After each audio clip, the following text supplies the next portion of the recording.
We have breaking news on CBS Sports HQ. The Boston Celtics have found their new head coach.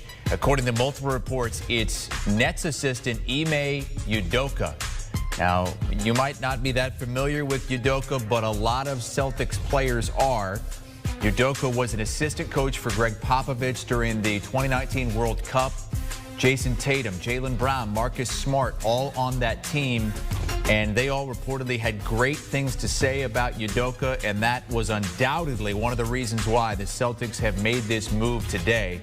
He was a Spurs assistant under Greg Popovich for many years, then moved on to the 76ers last season, and just this past season was a Nets assistant coach. And the Nets were the team that eliminated the Boston Celtics in the first round of the playoffs this season. Brad Stevens leaving his post as head coach and making this hire after moving into the front office. Let's get a look at the timeline for a busy offseason so far for the Boston Celtics. After being eliminated June the 1st, Danny Ainge stepped down. Brad Stevens was named president. Then they traded Kemba Walker to the Thunder. And now, according to multiple reports, hiring Ime Udoka as head coach just over 3 weeks later. Let's bring in our NBA insider, Bill Ryder. Bill, I'm not sure that a ton of basketball fans are that familiar with Ime Udoka, but as I mentioned, these Celtics players are, and it seems like that was the deciding factor. Their young stars liked him, and Brad Stevens rewarded them with their guy. Yeah, and Chris, you laid it out. I don't know Udoka well at all. I do know that he's been a name that circulated really for the last 18 months as a sure thing eventual head coach. And I think it's his experience with the international, the U.S. men's team, where he really met a lot of people and impressed a lot of people. But you're right, the resume is pretty impressive. Was an assistant under Greg Popovich. We've seen over the years, and even now, if you go that route and you impress Pop, you become somebody who's widely respected around the NBA. Obviously was in Philly and then with Brooklyn. So this is a guy, not a household name, not even a household name to some of the folks who cover the NBA, but somebody out there that folks knew would eventually get a head coaching job. And it certainly sounds like Brad Stevens, with all the turmoil we've seen in Boston, wanted somebody not just impressive, he's impressive, but certainly is liked by the players. And the expectation is he'll be able to connect in a real way in a locker room immediately. Why was that so important to them, Bill, to find a coach who was more player friendly? Yeah, I mean, there's been a lot of dysfunction in Boston for a long time. Look, when Kyrie Irving came into Boston, there were problems, and some of the folks on that Celtics team would tell you that Kyrie was the problem. Some of the folks would tell you that Kyrie wasn't the problem. He was misunderstood. Kyrie goes away, and you still have some issues, including at times Brad Stevens clearly not connecting with his guys. I'm told part of the reason he made that move is he felt like his voice wasn't heard anymore.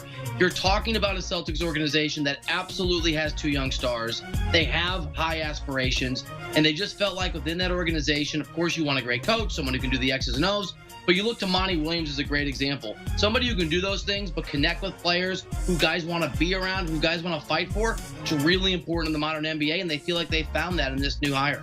It's going to make players feel good right now, but how much of a gamble is it to go with a first-time head coach in an effort just to please your young stars right now? Yeah, it's a great question. It's a huge gamble, and I think, Chris, you and I even talked about this maybe a week or so ago, that Brad Stevens was almost inevitably going to go with somebody new, somebody different, somebody that was a gamble. That is certainly, and it was speculation, right? Not source material, but talking to executives around the NBA and sources, that was the speculation on Brad Stevens, because he's a bit of an outsider. This is a guy who, I'll never forget this. Usually in my job, I have to call sources and try to get them to call me back.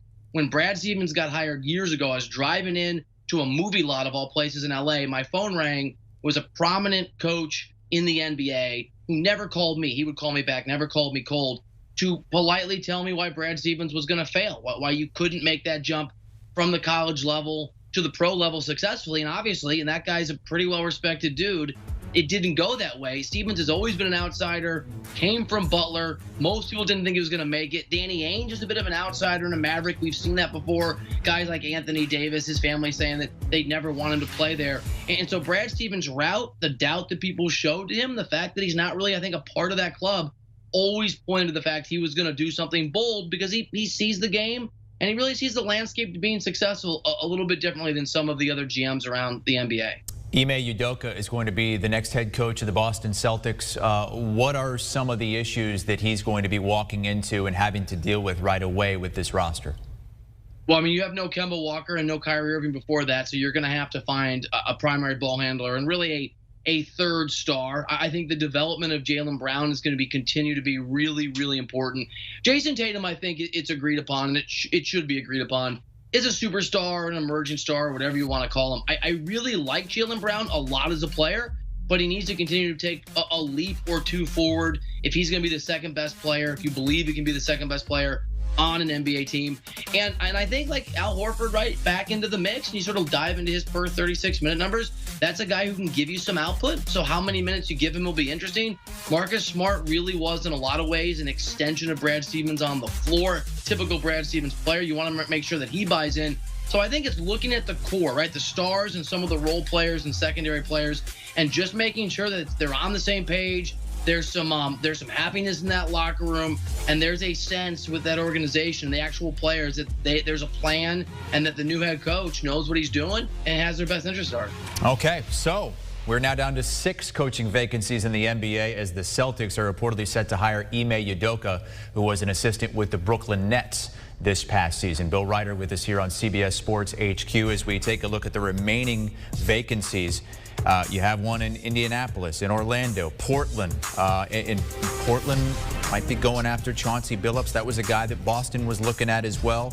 Who's going to be the next head coach is Zion Williamson in New Orleans. The Wizards and Mavericks also with vacancies. So 1 down, 6 to go in this NBA offseason as Brad Stevens hires Ime Udoka, according to multiple reports, to be the next head coach of the Boston. That's a guy who can give you some output. So how many minutes you give him will be interesting.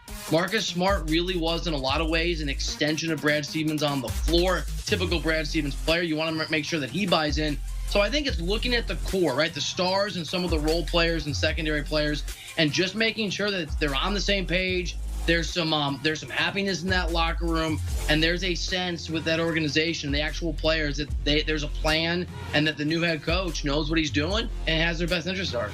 Okay, so we're now down to 6 coaching vacancies in the NBA as the Celtics are reportedly set to hire Ime Udoka, who was an assistant with the Brooklyn Nets this past season. Bill Ryder with us here on CBS Sports HQ as we take a look at the remaining vacancies.